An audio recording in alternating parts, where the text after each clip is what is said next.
नमस्कार प्यारे बच्चों, स्वागत है आप सभी का रोशन सा स्टडी पॉइंट पे। और आज की इस वीडियो में हम देखने वाले हैं 11th क्लास हिस्ट्री का जो 11 चैप्टर है जिसका नाम है आधुनिकीकरण के रास्ते। इस चैप्टर के हम मोस्ट इंपॉर्टेंट क्वेश्चन देखेंगे, वो भी विद आंसर। तो इसमें जितने भी मैंने क्वेश्चन ऐड किए हैं सब अभी तक जो भी आपके पिछले साल 10 साल के क्वेश्चन पेपर मैंने उठाए हैं, उनमें जो भी क्वेश्चन रिपीट हुए हैं, कई बार रिपीट हुए हैं, उन सभी क्वेश्चन को मैंने इसमें ऐड किया है। ठीक है, तो बहुत ही मेहनत से आप लोगों के लिए वीडियो बनाया है, तो वीडियो को यार शेयर जरूर कर दें। और इसके अलावा इस चैप्टर को भी मैंने आप लोगों को कुल मिला के 4 पार्ट्स में समझा दिए हैं, तो यार चैप्टर की वीडियो को जरूर देख लें। अगर आप चैप्टर की वीडियो को देख लेते हैं तो कोई समस्या आपके पास रहेगा ही नहीं, अभी सभी क्वेश्चन को आप आसानी से समझ लेंगे। इसके अलावा इस वीडियो में भी मैं आपको सभी क्वेश्चन को बहुत ही आसान और सरल भाषा में समझाने वाला हूँ। तो चलिए दोस्तों, अब हम क्वेश्चन को देखना स्टार्ट करते हैं।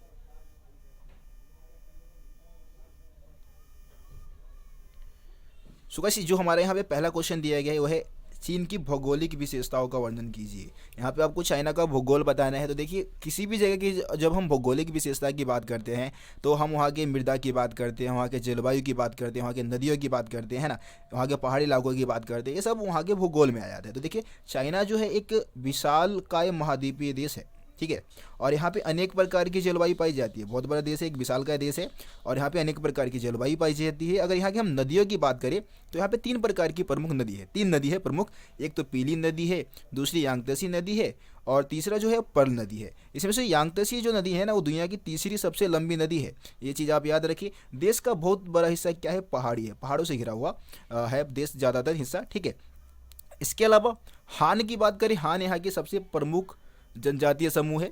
ठीक है, और डिमसम, डिमसम की बात करें, डिमसम एक तरीके से वहाँ का खाना है, सबसे फेमस फूड है वहाँ का। ठीक है, और ये गूंदे हुए आटे से बनाया जाता है। गूंदे हुए आटे में सब्जी भरकर और उसके बाद उबाल कर इसको तैयार किया जाता है, जैसे कि मोमोज तैयार किया जाता है ना, उसी टाइप से इसको डिमसम को बनाया जाता है। तो डिमसम का मतलब क्या होता है, दिल को छूना, है ना। ये चीज़ आप याद रखिए। और उत्तरी भाग की बात करें तो उत्तरी भाग में भाई गेहूँ मुख्य आहार है, और पूर्वी भाग में चावल और गेहूँ दोनों खाए जाते हैं। तो ये सारी चीज़ें आप चाइना के भूगोल में आप बता सकते हैं। वैसे चाइना का भूगोल और संस्कृति, ये दोनों ही चीज़ें हैं इसमें। अगर क्वेश्चन आता है एग्जाम में तो आप, अगर 3 नंबर में आता है तो कम से कम 4-5 पॉइंट लिख दे, अगर 6 में आता है तो पूरे 8 पॉइंट लिख दे, आपको पूरे मार्क्स दे दिए जाएंगे। उसके बाद हम क्वेश्चन नंबर 2 देख लेते हैं भाई। क्वेश्चन नंबर 2 दिया गया है कि जापान की भौगोलिक विशेषताओं का वर्णन कीजिए। यहाँ पे आपको जापान का भूगोल बताना है भाई। देखो, अब जापान के भूगोल की बात करें तो जापान एक द्वीपीय श्रृंखला वाला देश है, कई प्रकार के द्वीपों में बटा हुआ है। लेकिन यहाँ पे 4 सबसे बड़े द्वीप है, जिसमें से होन्सू, क्यूशू, शिकोकू और होकाइदो, ये 4 सबसे बड़े द्वीप जापान में है। इसके अलावा 50% से भी अधिक हिस्सा पहाड़ी है, ज़मीन जो है पहाड़ों से घिरा हुआ है। ठीक है, और जापान एक बहुत ही सक्रिय भूकंपीय क्षेत्र है भाई। यहाँ पे बहुत ज़्यादा भूकंप आता है, यहाँ पे आप चित्र में देख भी सकते हैं। तो भूकंप ने क्या किया है, भूकंप ने यहाँ की वास्तुकला को बहुत ज़्यादा प्रभावित किया है। भवन निर्माण करने की जो कला है उसको बहुत ज़्यादा प्रभावित किया है। अब जापान की अगर जनसंख्या की बात करें तो ज़्यादातर जापानी लोग वहाँ पे रहते हैं, लेकिन कुछ आयनु अल्पसंख्यक भी है और कुछ कोरियन लोग भी है। ठीक है, अब ये कोरियन और आयनु लोग यहाँ पे आए कब थे, तो जब कोरिया जापान का उपनिवेश था, है ना। जापान ने क्या कर रखा था, कोरिया को गुलाम बना रखा था, 1910 में गुलाम बनाया था। तो उस समय ये जापानी, मतलब जापान में मजदूर के रूप में आए थे। देखो, इसके अलावा जापान में पशुपालन नहीं होता है भाई, पशुपालन की परंपरा है नहीं वहाँ पे। और चावल बुनियादी फसल है, सबसे मेन फसल क्या है, चावल। और मछली जो है वो प्रोटीन का मुख्य साधन है भाई। बॉडी बनाने के लिए, डोले शोले बनाने के लिए मछली खाते हैं वहाँ के लोग, प्रोटीन का मुख्य साधन माना जाता है। ठीक है, तो ये आपको जापान के भौगोलिक विशेषता में बता देना है। अब आ जाते हैं हम क्वेश्चन नंबर 3 की तरफ। तो क्वेश्चन नंबर 3 है कि भाई जापान की राजनीतिक व्यवस्था को समझाइए। राजनीतिक व्यवस्था आपको वहाँ पे कैसी थी, ये आपको इस क्वेश्चन में बताना है। तो देखो, जापान में क्योतो में रहने वाले सम्राट का शासन हुआ करता था, यानी कि सम्राट सबसे ज़्यादा पावरफुल हुआ करता था। लेकिन 12वीं सदी में सत्ता में बदलाव आया, और सत्ता में जो आ गया वो शोगुन आ गया। शोगुन एक तरीके से सेनापति थे, लेकिन 12वीं सदी में इन्होंने क्या किया था, सत्ता को अपने हाथों में ले लिया था। अब शोगुन एक पद था। ठीक है, अब 1603 से लेकर 1867 तक शोगुन, जो तोकुगावा परिवार के लोग थे ना, वो शोगुन पद पर आसीन थे, मतलब शोगुन पद को संभाल रहे थे। कौन से परिवार के लोग, तोकुगावा परिवार के लोग। इसके अलावा जापान जो था वो कुल मिला के इस समय 250 भागों में बटा हुआ था। कितने भागों में बटा हुआ था, 250 भागों में। और इन 250 भागों का जो शासन था वो दैम्यो द्वारा चलाया जाता था। अब दैम्य को समझ लो कि भाई एक अधिकारी होते थे जो कि 250 अलग अलग भाग थे वहाँ के शासन को चलाते, जैसे कि भारत में जिला अधिकारी है वैसे ही वहाँ पे दैम्य हुआ करते थे। ठीक है, इसके अलावा जो शोगुन थे उनका काम क्या था, देखो शोगुन क्या काम करते थे, प्रमुख शहरों पर और खदानों पर नियंत्रण रखने का काम कौन करते थे, शोगुन क्या करते थे। इसके अलावा जो तीसरा वर्ग है, पहले शोगुन हो गए, उसके बाद आपका दैम्य हो गए, उसके बाद तीसरे पे आते थे आपका समुराई यानी कि योद्धा वर्ग। यहाँ पे आप चित्र में देख सकते हैं योद्धा है, ठीक है, योद्धा वर्ग को ही समुराई बोला जाता था। और ये कुलीन होते थे, मतलब धनी वर्ग होते थे, और इनका काम क्या था, शोगुनों को और दैम्यों को सेवा सेवा प्रदान करना। ठीक है, सेवा में रहते थे, सुरक्षा प्रदान करते थे समुराई वर्ग।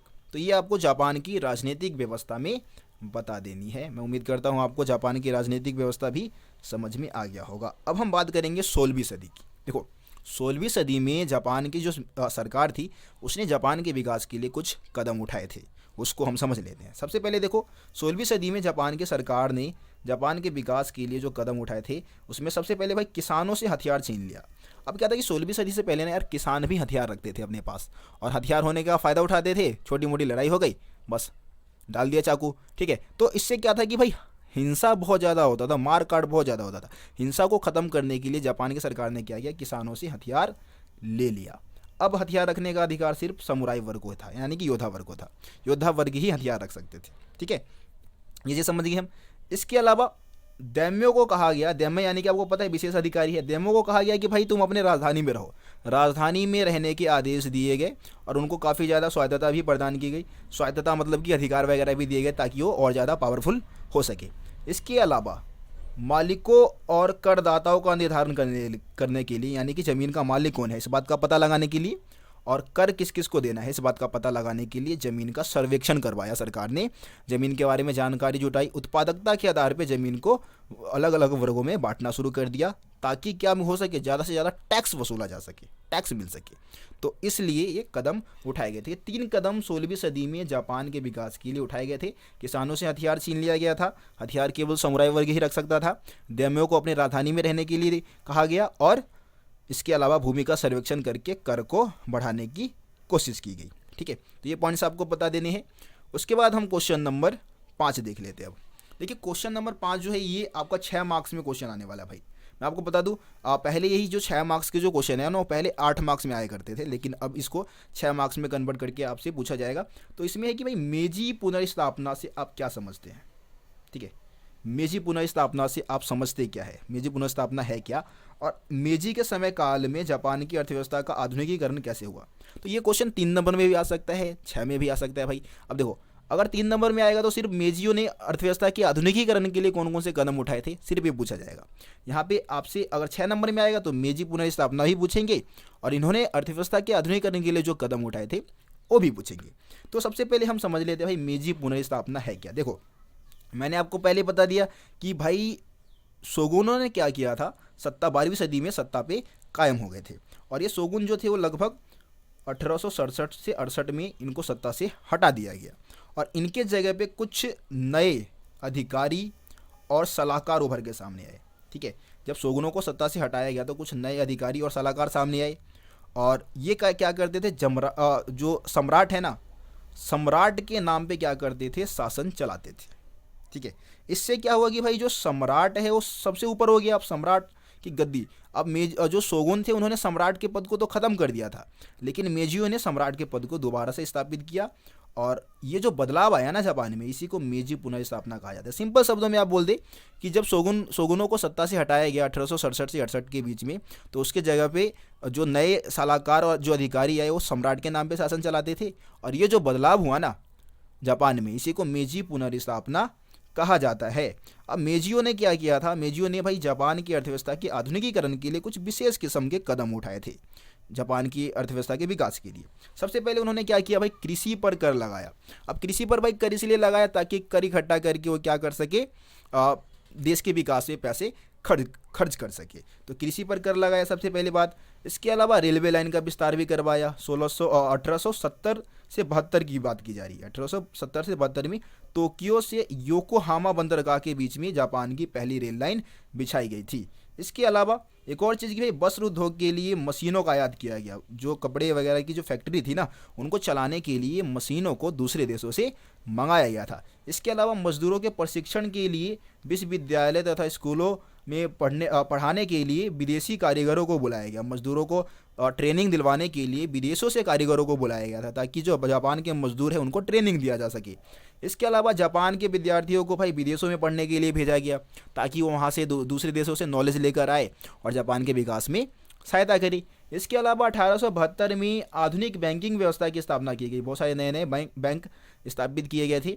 और इसके अलावा बहुत सारी कंपनियों को सब्सिडी प्रोवाइड कराया गया। भाई सब्सिडी होता है आर्थिक सहायता दी गई, जैसे कि कर में छूट दे दिया गया है ना, पानी और बिजली वगैरह जो है परिवहन के में भी परिवहन के साधन वगैरह अच्छे उपलब्ध करा दिए। सब्सिडी एक तरीके से आर्थिक सहायता आप कह सकते हैं इसको। तो आर्थिक सहायता बहुत सारी जापानी कंपनियों को प्रोवाइड कराया गया था इस समय काल में। इसके अलावा जापान जनसंख्या के दबाव को, 8वां पॉइंट क्या लिखा है, जनसंख्या के दबाव को जापान में कम करने के लिए क्या किया गया, प्रवास को बढ़ावा दिया गया। अब देखिए प्रवास मतलब होता है एक जगह से दूसरी जगह पे जाना, लोगों का एक जगह से दूसरी जगह पे जाना ही प्रवास है। अब सरकार ने देखा कि भाई कुछ ऐसे द्वीप है जहाँ पे ना संख्या बिल्कुल बहुत ज़्यादा हो गया, बहुत ज़्यादा, कुछ द्वीपों पे संख्या बहुत ज़्यादा हो गया है, और बाकी बहुत सारे द्वीप ऐसे हैं जहाँ बिल्कुल खाली, वहाँ पे कोई लोग नहीं रहता है, गिने चुने लोग एक आधा लोग रहते हैं। तो सरकार ने देखा कि भाई एक जगह पे जनसंख्या बढ़ रही है, तो एक जगह पे जनसंख्या के दबाव को कम करने के लिए लोगों को दूसरे जगह पे भेजना शुरू कर दिया कि भाई आप अलग अलग जगह पे जाइए, वहाँ पे आपको सस्ता सारा साधन हम सस्ते उपलब्ध करा देंगे। और इससे क्या हुआ, प्रवास को बढ़ावा मिला और जनसंख्या के दबाव को भी हैंडल कर लिया गया। तो ये नीति जापान की सरकार ने अपनाई थी। मेजी सरकार ने ये सारी नीतियाँ जापान की अर्थव्यवस्था के आधुनिकीकरण के लिए अपनाए थे। तो मैं उम्मीद करता हूँ कि आपको मेजी पुनर्स्थापना वाला जो टॉपिक है वो भी समझ में आ गया होगा। दोस्तों अब क्वेश्चन नंबर 6 देखते हैं। क्वेश्चन नंबर 6, 1970 के दशक में जापान की स्कूली व्यवस्था और राष्ट्रीय एकीकरण के लिए कौन से बदलाव किए गए, विस्तार से वर्णन कीजिए। तो यहाँ पे आपको दो चीज़ें बतानी है। एक तो जापान की जो स्कूली व्यवस्था है ना, स्कूली व्यवस्था में कौन कौन से बदलाव किए गए 1970 के दशक में, और राष्ट्र के एकीकरण के लिए कौन कौन से बदलाव किए गए। ये दो क्वेश्चन इसमें ऐड किए गए हैं। सबसे पहले स्कूली व्यवस्था की बात कर लेते हैं। भाई स्कूली व्यवस्था में कौन कौन से बदलाव किए गए, तो भाई जितने भी गर्ल्स और बॉयज़ है उन सभी के लिए स्कूल जाना क्या कर दिया गया, अनिवार्य कर दिया। सभी को स्कूल जाना था। पढ़ाई की फीस बहुत ही कम कर दी गई जापान के सरकार के द्वारा। आधुनिक विचारों पर जोर दिया गया। कहा गया कि भाई जो नए नए विचार है, नई जो तकनीक है, उसका अध्ययन बच्चों से कराया जाए, मतलब करवाया जाए। इसके अलावा राज्य के प्रति निष्ठा और जापानी इतिहास के अध्ययन पर बल दिया गया। राज्य के प्रति लोगों को विश्वास हो, राज्य के प्रति सब क्या हो, बिल्कुल निष्ठ हो, एक तरीके से राज्य के प्रति वफादारी दिखाए, और जापानी इतिहास का अध्ययन भी बच्चों से करवाया गया, है ना। इसके अलावा जो भी टीचर थे उनको ज़्यादा से ज़्यादा प्रशिक्षित किया गया, उनको ट्रेनिंग दी गई बहुत ज़्यादा, ठीक है। माता पिता के प्रति आदर, राष्ट्र के प्रति वफादारी, और इसके अलावा अच्छे नागरिक बनने की प्रेरणा बच्चों को दी जाने लग गई। तो ये राष्ट्रवाद को मतलब एक तरीके से जापान के जो विद्यालय है ना, उन सभी में जापान के जो विद्यालय है, विद्यालय व्यवस्था में बदलाव लाने के लिए ये सारे कदम उठाए गए थे। अब हम बात करते हैं कि राष्ट्र के एकीकरण के लिए, यानी कि जापान के एकीकरण के लिए कौन कौन से कदम उठाए गए। तो देखो, पुराने गाँव और जो क्षेत्रीय सीमाएँ हैं उनको बदलकर नया प्रशासनिक ढांचा तैयार किया गया। यानी कि जो पुराने गांव की सीमाएं थी या जो क्षेत्रीय सीमाएं थी उसको बदल दिया गया और उनका दोबारा से सीमा तय किया गया, है ना। प्रशासनिक इकाइयों के लिए पर्याप्त राजस्व की व्यवस्था की गई ताकि स्कूल और जो स्वास्थ्य सेवाएं जारी रह सके। मतलब राजस्व की व्यवस्था यानी कि टैक्स वगैरह जुटाए गए, है ना। उन टैक्स के मदद से स्कूलों को चलाया जा सकता था, जो भी स्वास्थ्य जो अस्पताल वगैरह हैं उनको चलाने में आसानी होता है। इसके अलावा 20 से अधिक आयु के जितने भी युवक थे उनके लिए कुछ अरसे सेना में कार्य करना क्या कर दिया गया, अनिवार्य कर दिया गया, कि अगर जो भी 20 साल से अधिक उम्र के जो युवक हैं उनको कुछ ना कुछ समय क्या करना होगा, सेना में कार्य करना होगा। इसके अलावा आधुनिक सैन्य बल तैयार किया गया, है ना। एक शक्तिशाली सैन्य बल तैयार किया गया जो कि आधुनिक तकनीक पर आधारित थी। सशक्त सेंसर व्यवस्था लागू की गई। एक तरीके से सेंसर व्यवस्था यानी कि भाई सरकार के खिलाफ कुछ भी बोलने की आज़ादी उतनी मात्रा में नहीं दी गई थी। सशक्त सेंसर व्यवस्था यानी कि बहुत सारी चीज़ों पे प्रतिबंध लगा दिए गए थे। नौकरशाही और सेना सीधे सम्राट के अधीन रखे गए। जो भी नौकरशाही यानी कि जितने भी कर्मचारी थे, सरकारी कर्मचारी नौकरशाही आप बोलेंगे, और जो सेना है उसको सीधे सम्राट के अधीन रखा गया। सीधा इसको कौन कंट्रोल करेंगे, इसको तो सम्राट करेगा, है ना। तो ये सारी व्यवस्थाएं जो है, ये सारे जो बदलाव है वो 1911 वो 1870 के दशक में किए गए थे। 1970 वैसे यहाँ पे लिख दिया गया है, ठीक है,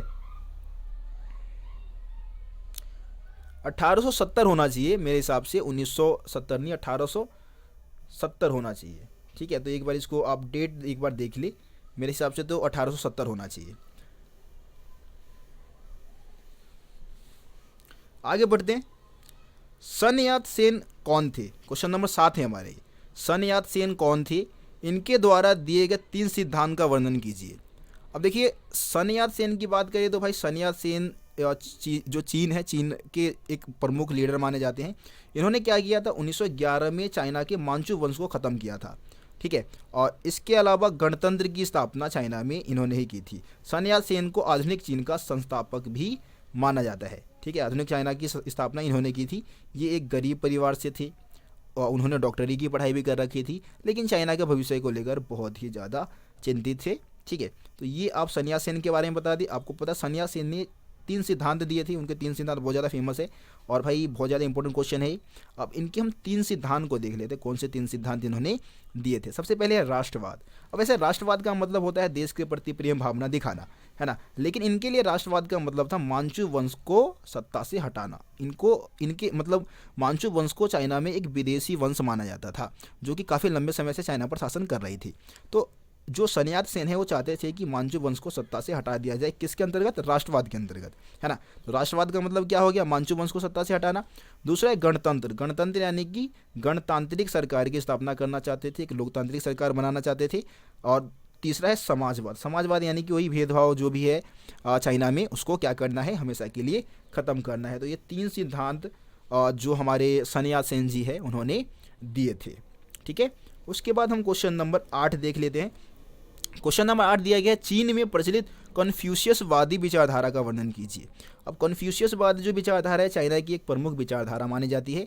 कन्फ्यूशियस एक विद्वान हुए, ठीक है, चाइना के बहुत ही प्राचीन काल के बहुत ही प्रसिद्ध विद्वान हुए कन्फ्यूशियस, और उनके जो अनुयायी है ना, उनके शिक्षा पर, मतलब कन्फ्यूशियस और उनके जो शिष्य थे उनकी जो शिक्षाएँ है ना, उससे विकसित हुई है ये विचारधारा कन्फ्यूशियसवाद।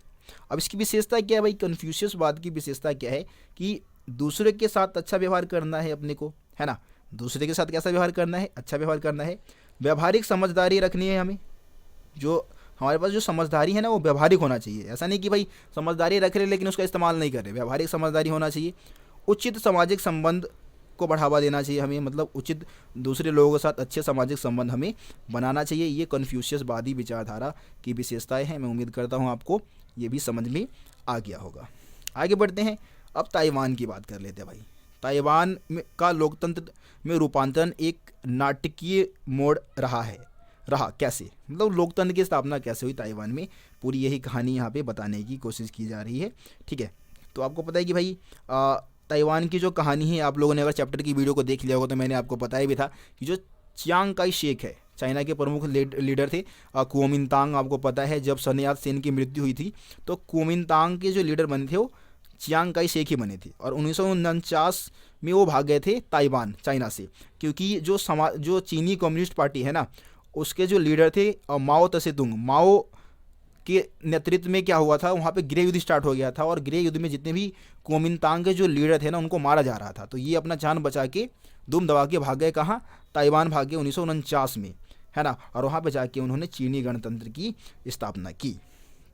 अब इन्होंने क्या किया, कुओमिंतांग ने चियांग काई शेक के नेतृत्व में एक दमनकारी सरकार की स्थापना कर दी, ठीक है, भूमि सुधार वगैरह लागू किए, लेकिन एक दमनकारी सरकार की स्थापना की। अर्थव्यवस्था का भी आधुनिकीकरण किया। मैंने बोला भी था कि भाई 1970 की अगर दशक की हम बात करें, 73 की बात करें, तो उस समय ताइवान जो है वो पूरी एशिया में दूसरे नंबर पे था उत्पादन के मामले में, ठीक है। 1975 में चियांग काई शेक की क्या हो गई, मृत्यु हो गई।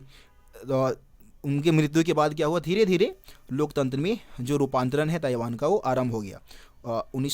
1987 होगा मेरे ख्याल से,